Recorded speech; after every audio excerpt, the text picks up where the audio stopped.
Hello प्यारे छात्रों, इस वीडियो में आज हम प्रेजेंट इंडेफिनिट टेंस के कुछ वाक्य के ट्रांसलेशन करेंगे और साथ में इसमें आपको नियम भी बताएंगे।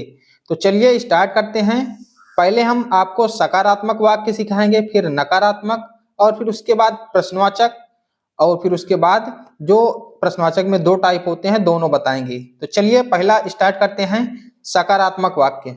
सकारात्मक वाक्य में क्या पहचान होती है कि जब लास्ट में ता है, ती है, ते हैं ऐसे वाक्य आते हैं तो उससे पहचान होती है कि वह प्रेजेंट इंडेफिनिट टेंस का है। ठीक, इसको बनाने का नियम क्या होता है? सकारात्मक वाक्यों को बनाने का नियम ध्यान से समझ लीजिएगा। सबसे पहले हम कर्ता लिखते हैं, इसके बाद मुख्य क्रिया, इसके बाद अगर कर्ता एक वचन है तो एस या यस लगाएंगे मुख्य क्रिया में, अगर बहुवचन है तो इसको नहीं लगाएंगे, और उसके बाद कर्म और उसके बाद अन्य शब्द। चलिए देखिए, पहला हमारा वाक्य दिया गया है, इसको ध्यान में रखते हुए हम करेंगे। ठीक, तो इसको हम नीचे रख लेते हैं, इसके हिसाब से हम इसका ट्रांसलेशन बनाते हैं। पहला दिया गया है वह आम खाता है, तो वह की अंग्रेजी हो गई ही। इसके बाद क्या करेंगे? मुख्य क्रिया खाता है, ईट मीन्स खाना है ना, तो ई ए टी ईट, और इसमें एक वचन है तो एस या ईएस लगा देंगे, तो इसमें एस लग जाएगा। अब आप लोग सोच रहे होंगे ईएस कब लगता है, तो ईएस ज्यादातर मैं बता दे रहा हूं किन किन वर्ड में लगता है ईएस। अगर मुख्य क्रिया का लास्ट वाला अक्षर एस हो या एच हो तो उनके बाद में ईएस लगता है, और अन्य जितने भी वर्ड ज्यादातर आते हैं तो उनमें एस ही लगता है। ठीक, तो ये भी आप समझ गए होंगे। ही ईट्स, इसके बाद कर्म क्या दिया गया है? आम, तो मैंगो, MANGO, मैंगो। ये सिंपल सा ट्रांसलेशन हो गया है ना। और दूसरा ट्रांसलेशन हमारा दिया गया है मैं पानी पीता हूं। मैं की अंग्रेजी लिखेंगे आई, हमको इसके हिसाब से ट्रांसलेशन करना है जो ये दिया गया है, कर्ता फिर मुख्य क्रिया फिर एस फिर कर्म फिर अन्य शब्द। तो मैंने कर्ता लिख दिया मैं की अंग्रेजी आई, इसके बाद मुख्य क्रिया क्या है? पीना, पीता है ना, तो होता है पीना की अंग्रेजी ड्रिंक, DRINK, ड्रिंक मीन्स पीना। अब मैं को हम प्रेजेंट इंडेफिनिट टेंस में मैं को बहुवचन मानते हैं। ये जो मैं की अंग्रेजी होती है आई, इसको हम बहुवचन मानते हैं। ठीक, तो इसमें एस या यस नहीं लगाएंगे। इसके बाद कर्म पानी है तो लिखेंगे वाटर, WATER। आई होप आप लोगों को बहुत अच्छे से समझ में आ रहा होगा। बहुत ही साधारण तरीके से मैं आपको सिखा रहा हूं, है ना। अब देखिए अगला क्या है।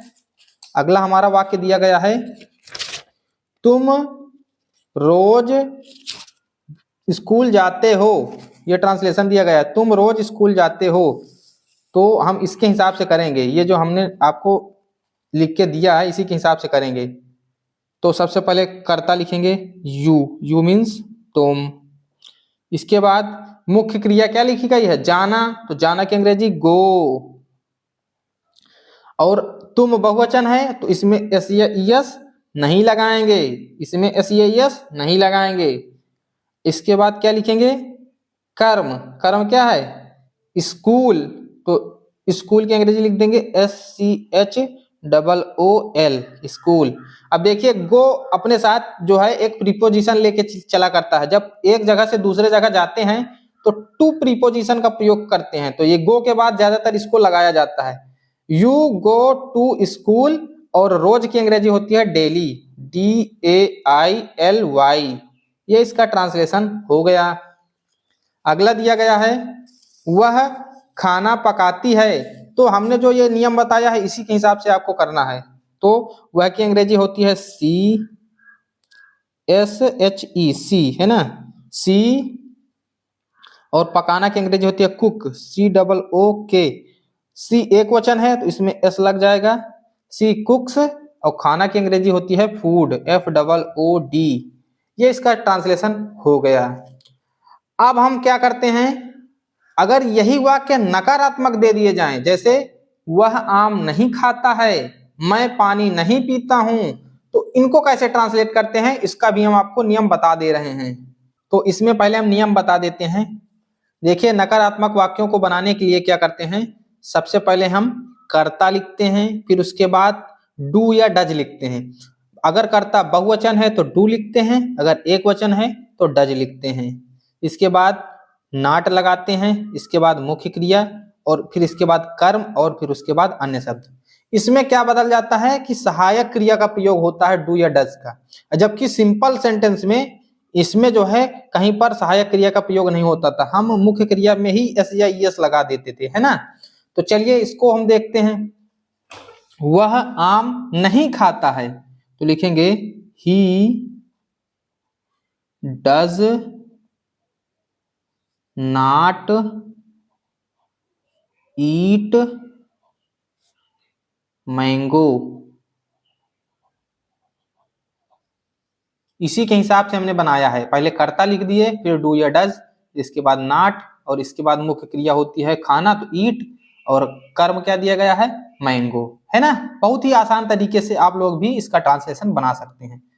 दूसरा, मैं पानी नहीं पीता हूं, इसी के हिसाब से आपको बनाना है। I do not drink water. ये ट्रांसलेशन बन गया। कर्ता, फिर डू या डज, फिर नॉट, फिर मुख्य क्रिया यानी कि पीना ड्रिंक, और वाटर यानी कि कर्म पानी, है ना। अगला हमारा दिया गया है, तुम रोज स्कूल नहीं जाते हो। यू, हमको इसी के हिसाब से हमेशा बनाना है, ध्यान रखिएगा। यू डू नॉट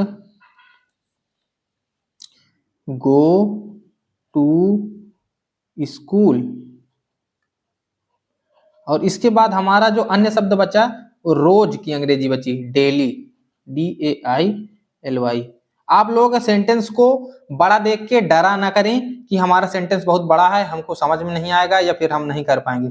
आप नियम के हिसाब से करेंगे तो ट्रांसलेशन सरल लगने लगेगा, ठीक। अगला हमारा दिया गया है, वह खाना नहीं पकाती है तो वह की अंग्रेजी लड़की के लिए होती है CSHE, she does not cook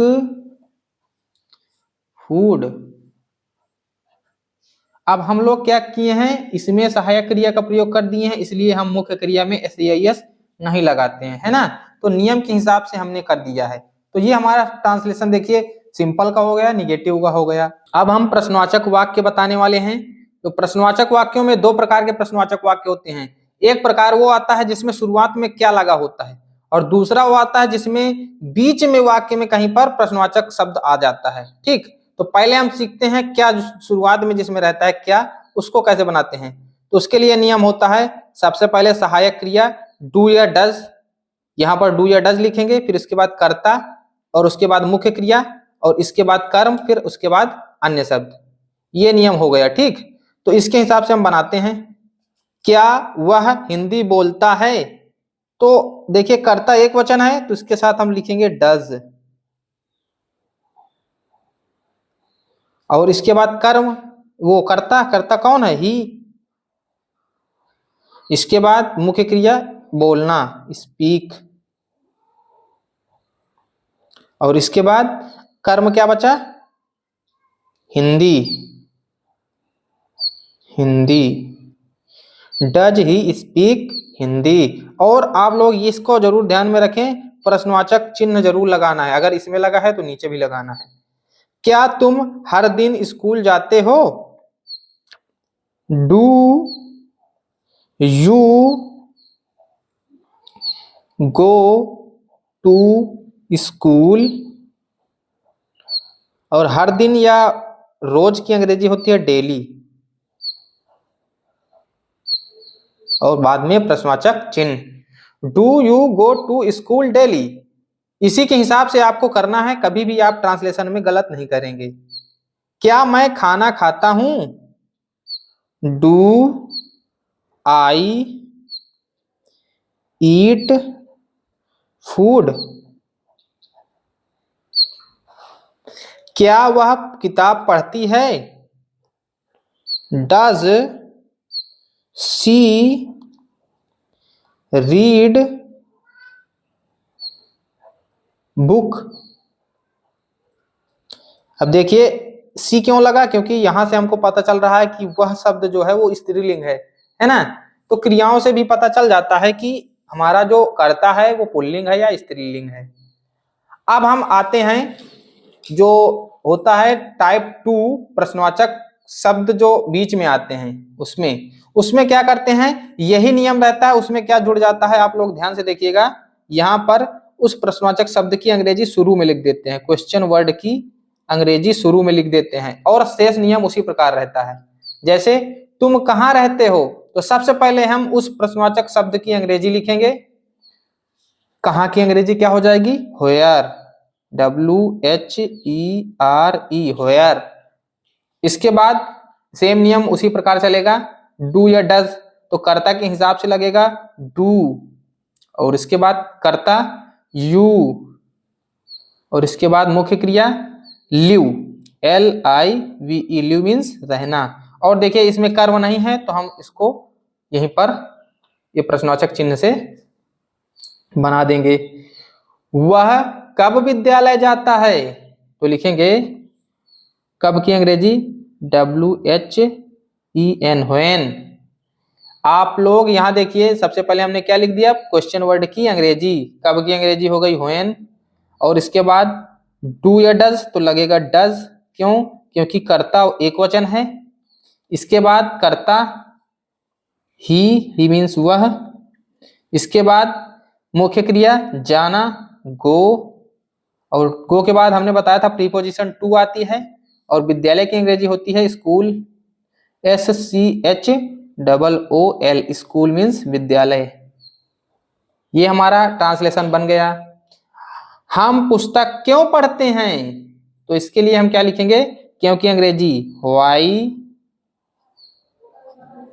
इसके बाद डू, इसके बाद करता है हमारा हम की अंग्रेजी वी, वाई डू वी, और फिर मुख्य क्रिया रीड, और कर्म दिया गया है पुस्तक, तो पुस्तक की अंग्रेजी लिख देंगे बुक, और इसके बाद question mark. Why do we read book, हम पुस्तक क्यों पढ़ते हैं।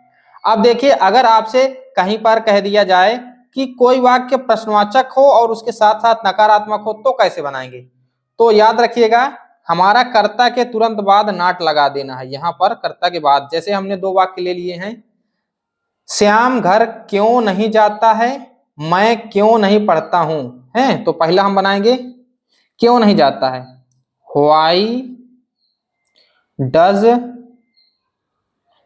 श्याम। अब इसके बाद हमने बताया था तुरंत नॉट लगा देंगे अगर नकारात्मक है तो, व्हाई डज श्याम नॉट, और गो टू होम, इस प्रकार ये बन जाएगा। मैं क्यों नहीं पढ़ता हूं, why do I not read, इस प्रकार ये भी बन जाएगा। तो आज के वीडियो में आप लोगों ने सीखा प्रेजेंट इंडेफिनिट टेंस के वाक्य बनाने के नियम उदाहरण के साथ। आप लोग इनको अच्छे से सीख गए होंगे। चलिए, अगर आपको वीडियो पसंद आया है तो वीडियो को लाइक कीजिएगा और दोस्तों के साथ शेयर कीजिएगा।